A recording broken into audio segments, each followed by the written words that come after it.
There are places on this earth that don't feel like earth at all. They feel like the first chapter of creation or the last breath of the world. And Mount Bromo is one of those places. I came to East Java searching for a view, like any other traveler would do. Just a sunrise, just another mountain. This is what we search for. But as the road twisted upward and the forest thinned and the colors faded from green to ash, I felt something shifting inside me, as if I wasn't traveling to a place, but being pulled into a story older than memory. Every step towards the mountain felt like a question. Why am I here? What am I searching for? And somewhere between the silence of the mountains and the first hint of the morning light, I felt the answer rising, slow, fragile like the sun itself. And when Bromo's crater appeared beneath the golden sky, it wasn't just a landscape, it was a mirror, showing us how small I was and yet how capable of beginning again. This is not just a journey. And I realized I wasn't just going to a mountain. I was entering a different world, a world of fire, sulfur, and dust. This is Mount Bromo. If you haven't subscribed to my channel yet, then please do consider subscribing. And now, enjoy the rest of the story. After the Madakaripura waterfall, I got back on my bike and started riding towards the nearest village, which was Semeru. And Semeru was only 1 hour away from Madakaripura waterfall. And this place everyone says is the gateway to Mount Bromo. Although it started raining halfway through the ride, not a dramatic storm, just the steady mountain rain that soaks you quietly. The road was empty, the mist kept getting thicker, and for a moment it felt like I was the only person left in the world. But there was something calming about it too, like the mountain was slowing me down on purpose, asking me to arrive gently instead of rushing in. And by the time I reached the village, soaked and shivering, the clouds had already begun to part, just enough to reveal the faint outline of Bromo, waiting in the distance like a sleeping god.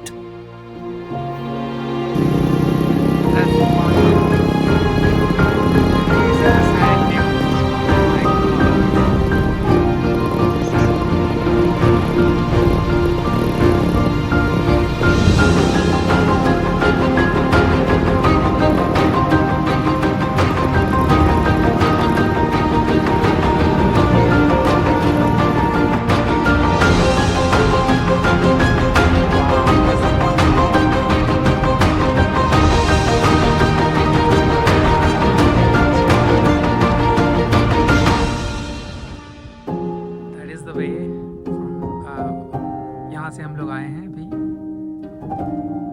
वहाँ से कहीं वहाँ कहीं दूर से चल के मैं आया हूँ, वहाँ कहीं दूर से चल के मैं आया हूँ।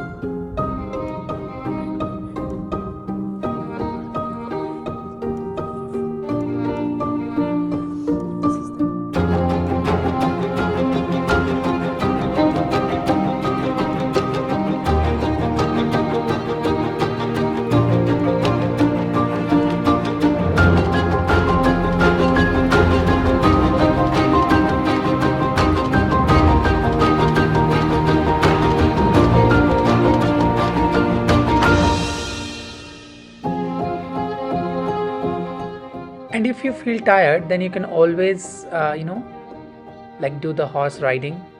I don't know, I haven't asked like how much do they charge, but there's always some kind of negotiation, because as far as I have understood from traveling in so many places, I think this bargaining works everywhere, so you can always do that.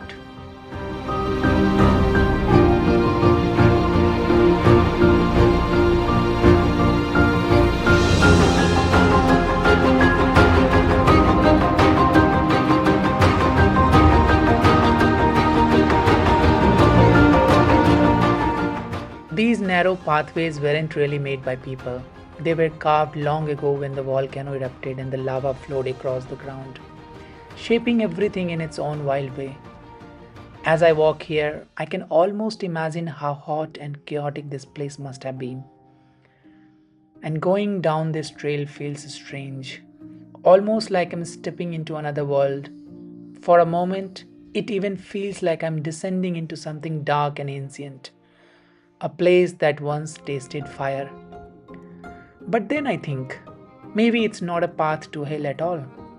Maybe this is where everything began, a place where the earth broke open and created something new. That's why they call it crater, because it's both a wound and a birthplace.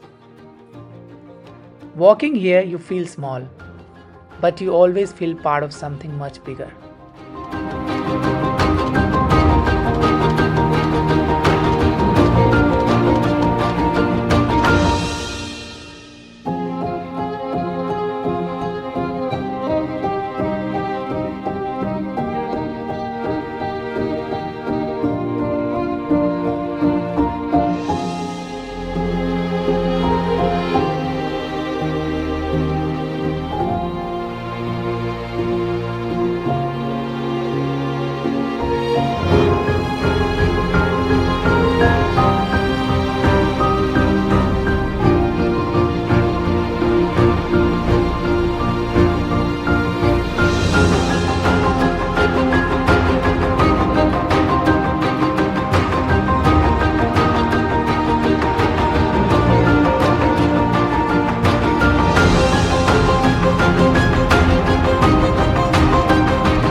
What you see behind me is a sulfuric acid. It's a Mount Bromo. I'm at Mount Bromo.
And so next morning, I woke up before dawn.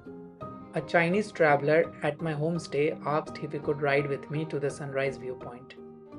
So the two of us squeezed onto my motorbike and headed into the dark.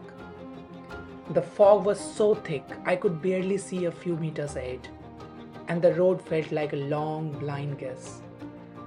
For almost an hour we rode like that, cold, shivering, half awake, and completely trusting the mountain to guide us. I could not record anything. It was too dangerous to even take one hand off the handle. And honestly, I still don't know how I made it through that ride without a jacket or gloves in the freezing morning air. But maybe that's what passion does. When you want something badly, maybe a sunrise, a view, a moment, you find a strength you did not know you had. You push your limits without even realizing it. And when we finally reached the viewpoint and saw the first line of the light breaking over the Bromo, it all made sense. And that's what I love about life. Sometimes the things that taste you the most end up giving you the most beautiful moments. Anyway, enjoy the view. The story is still not finished.